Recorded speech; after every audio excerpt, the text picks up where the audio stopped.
Қайырлы күн баршаңызға. Бүгін сіздермен мантаваркасыз орама ханым дайындаймыз.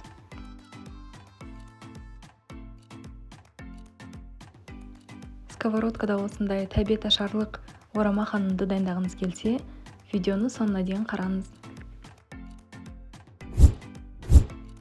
Видео рецепт ұнайтын болса, менің арнама тіркелуді ұмытпаңыз.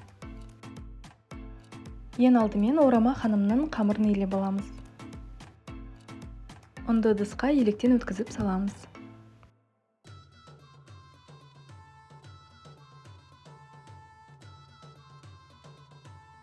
Тұз қосып, ұн мен тұзды араластырамыз.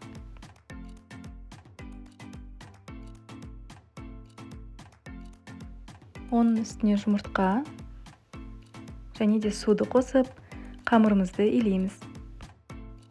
Судың мөлшері шамамен көрсетілген, себебі әркімнің оны әртүрлі болады, жұмыртқасы әртүрлі дегенде. Сондықтан да ыдыстың түбінде кішкене суды алып қалып, ақырындап қоссаңыз болады.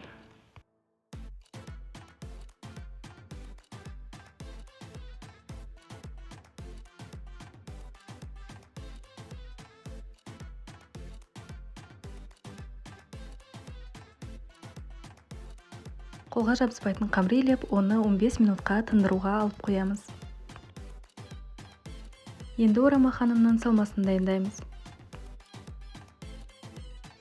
Видеода көрсетілгендей пиязды көбіктеп турап аламыз.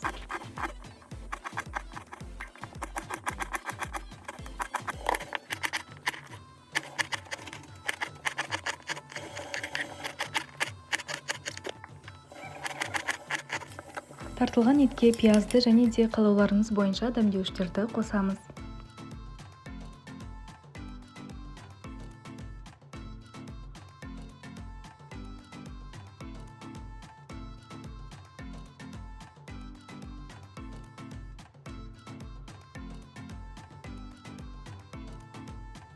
Одан соң көкөністерді турап, сковородкада, яғни табада қуырып аламыз.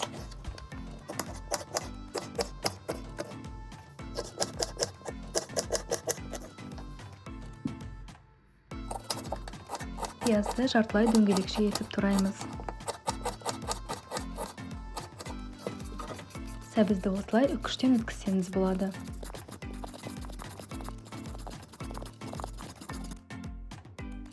Табаға май құйып, жаңағы көкөністердің барлығын қуырамыз. Пияз қатты қызармай тұрғанда үстіне сәбіз саламыз.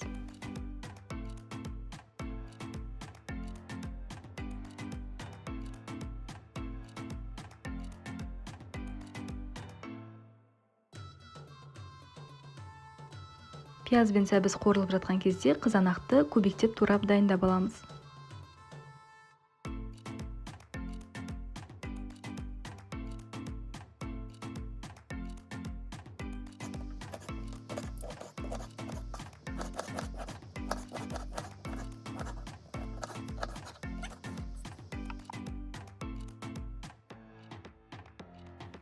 Тәтті бұрышты салып, тағы да 2-3 минут қуырамыз.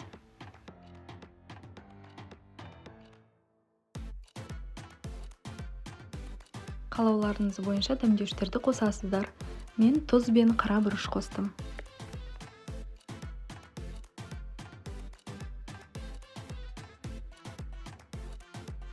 Қызанақтарды үстіне салып, тағы да 1-2 араластырып қуырамыз.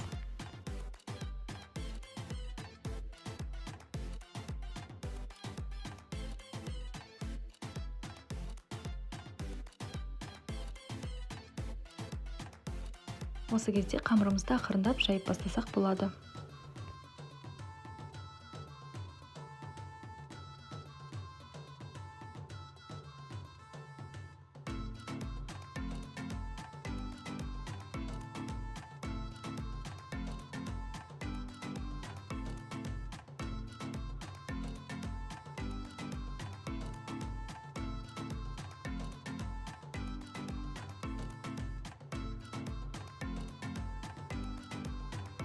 Үстіне су құйып, ары қарай баяу отта бұқтырамыз.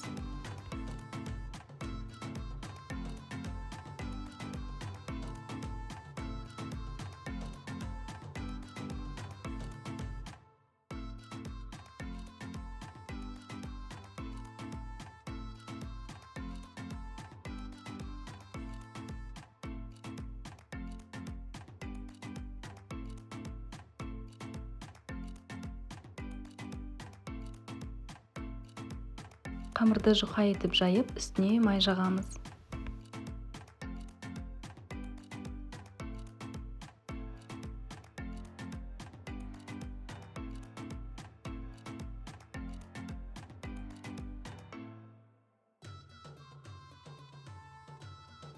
Салмамызды біркелкі етіп жағып шығамыз.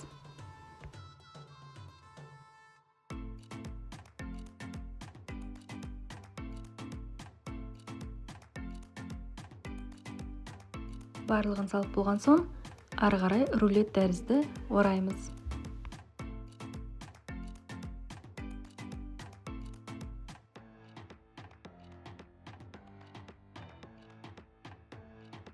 Табаға ораманы орналастырып, қақпағын жауып, 40 минутта баяу отта бұқтырамыз. Қақпағын ашып тексерудің қажеті жоқ, 40 минут өткен соң бірақ ашасыз.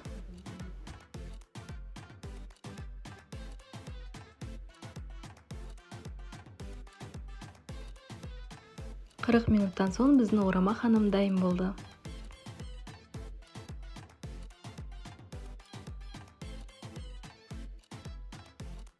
Кешкі асқа міндетті түрде осы әдіспен дайындап көріңіздер. Өте ерекше, дәмді және де тез болады.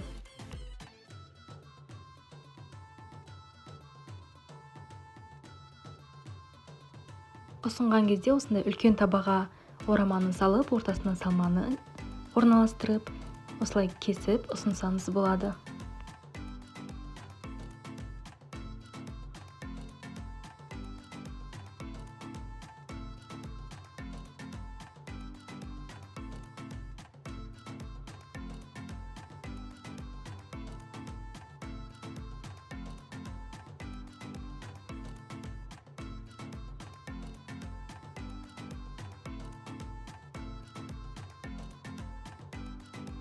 Бір жасағанда осылай орама ханымды да, тұздығын да дайындап аласыз. Сондықтан да өте тиімді тәсіл деп ойлаймын. Міндетті түрде қайталап көріңіз.